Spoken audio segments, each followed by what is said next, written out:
Squidward tentacles. The man, the myth, the meme.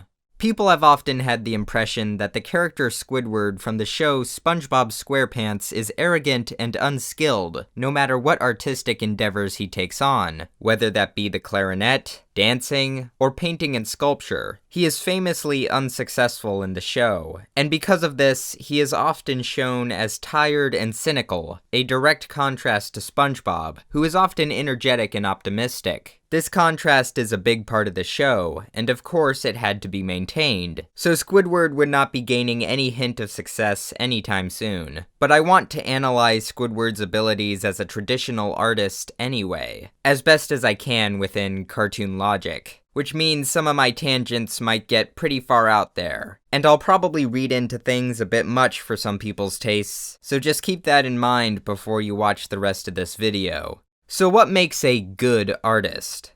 Well, that's a tough question, and certainly varies from person to person, but for the purposes of this video, I want to mostly focus on technical skill. I'm going to be focusing on a few episodes, mostly from earlier seasons, which showcase Squidward's abilities in painting, sculpture, and any other physical medium. Then maybe we can determine if Squidward really is as bad of an artist as the show seems to present. First, I want to start with the episode Artist Unknown from Season 2, Episode 18, which showcases a lot of Squidward's abilities, or rather, his lack thereof.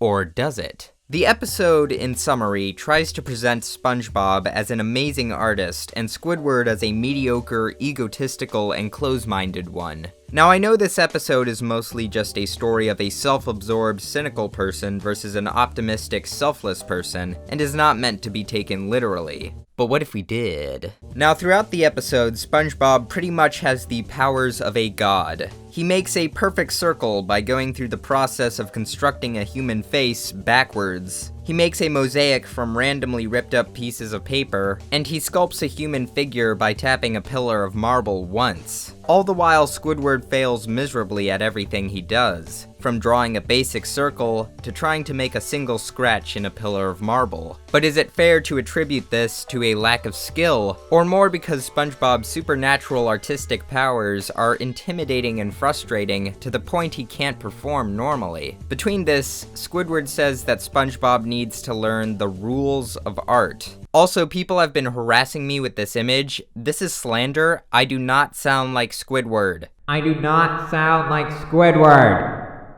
But he's kind of right. I mean, I think what he means is fundamentals, which are not really rules, but guidelines and skills that people use to make art, such as color theory, perspective, form, anatomy, line, and so on. Clearly, SpongeBob already knows these things and more. So if this video was titled, "Is Squidward a better artist than SpongeBob?" then the answer would be no. But compared to someone who isn't a god, is he? Well, let's continue. Eventually, Squidward degrades SpongeBob out of jealousy, and SpongeBob leaves, thinking he has failed his instructor. Later on, when an art collector visits Squidward's class, he shows him this small sculpture, which, I mean, it's interesting in a surreal way. If the scale was increased drastically, it would look like your average contemporary sculpture, instead of something you'd find in a gift shop. And then he shows him the famous Bold and Brash, which demonstrates a solid attempt at abstraction and has a pleasing color scheme. What I find most amusing about this piece is that it's become a bit of a meme on the internet. So much so that several artists have tried replicating it on YouTube, with impressive results. What I found even more intriguing was before this video, I didn't really know what brash meant until I found the full definition. Self-assertive in a rude, noisy, or overbearing way. Does that sound like a familiar personality type?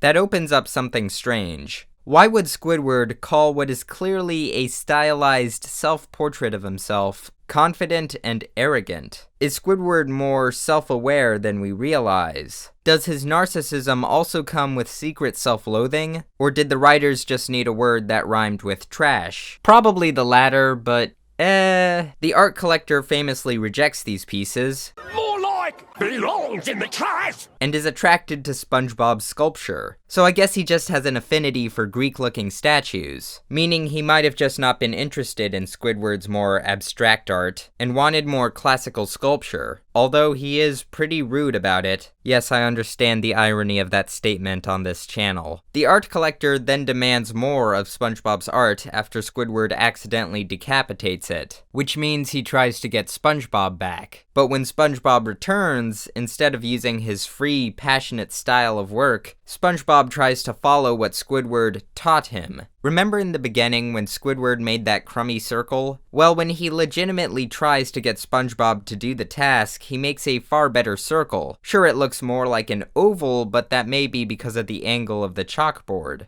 Interesting. SpongeBob keeps mentioning this book, which I assume is full of fundamentals, although it could be full of Squidward's weird art manifesto for all we know. Whatever the case, he treats the book like law, and does not deviate from it. And look at this key choice of words. What about the head and the erasing and the... I don't know, Squidward. That stuff's not in the book. Well, of course, origami, mosaics, and drawing a face backwards are not going to be in a book about drawing fundamentals, if we assume that's what it is. So his creativity is effectively sapped. Eventually, Squidward accidentally creates a perfect replica of the statue of David in a fit of rage, except for this seashell part. This means that Squidward must have seen the statue somewhere before and his subconscious mind created a replica. This is all part of one of the many messages in the episode, that passion and not just strict adherence to rules can create great art. Which means that while SpongeBob made this,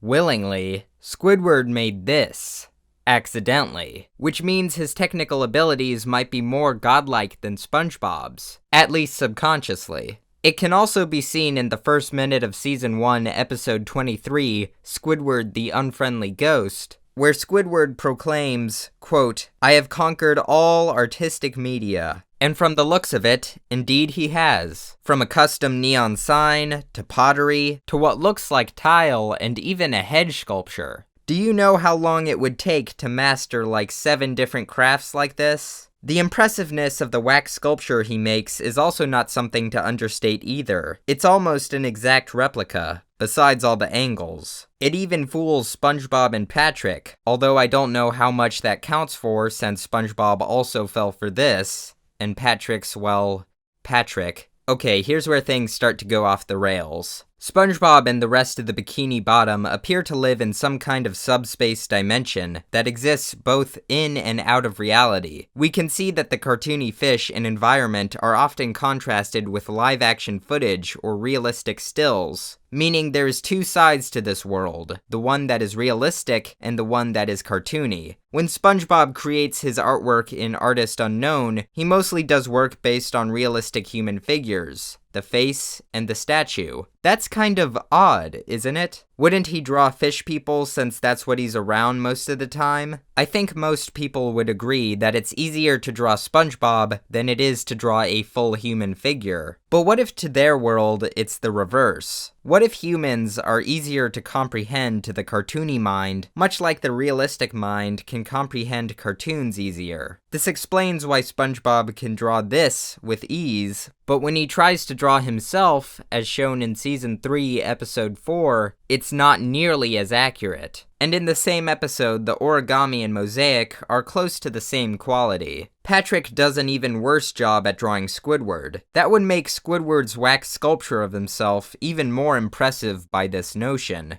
Okay, back to the more grounded-ish arguments. I know there's a few other episodes after Season 3 that showcase some more of Squidward's abilities, but let's face it, those suck. Okay, there is one episode I will highlight, because it was one of the last episodes I saw before I lost interest in the show altogether. In Season 7, Episode 22, The Masterpiece, Squidward creates this haunting rock sculpture of Mr. Krabs, one of the few pieces from Mr. Tentacles which isn't of himself. This contemporary sculpture is massive and showcases another case of abstraction, but instead of the smooth, bulbous forms of Bold and Brash, we are treated to harsh angles and spikes, with this gaping cavern in the stomach. This is probably a representation of how Squidward views his boss, who, as we all know, treats his employees unquestionably. This top-heavy, enormous thing shows a considerable amount of technical skill, and is personally very intriguing to me. It seems that Squidward's only mistake is that he keeps making self-portraits. Is it even fair to call that a mistake? Some of Vincent van Gogh's most famous paintings are self-portraits. What about Frida Kahlo? Sure, it can be seen as narcissistic that most of his art is portraits of himself, but that doesn't diminish the technical value. Yeah, he can be rude and cynical and egotistical, but hey man, good work is good work. I think one of the reasons we have this impression of Squidward is that since his clarinet is just plain bad, and his dancing is just weird, we associate any of his other artistic endeavors with that same standard of quality. The point is, Squidward has been cheated. He has been cheated by the Bikini Bottom and by us. Squidward's work has been criminally underrated and underappreciated. You belong in the trash, Mr. Art Collector. You have spat on one of the greatest artistic minds of the century. But perhaps Squidward is unsuccessful because of something else. His behavior. That does seem to be the point in some of these episodes, that his mean-spirited, egotistical nature is the only thing in the way of his own success. When the show once stated, "No one wants to be a Squidward," they're not talking about his skills necessarily, but his attitude. The self-portraits aren't just self-portraits, they are a representation of his narcissism. And while they're far from technically poor, they are a turnoff to the people, because of what they represent. What Squidward is missing is humility, which SpongeBob has ample supply of. And if Squidward never makes such changes, he'll stay stuck in this fast food purgatory. At the end of the day, the only thing in the way of Squidward's success is himself. Anyway, my name is Solar Sands, and goodbye.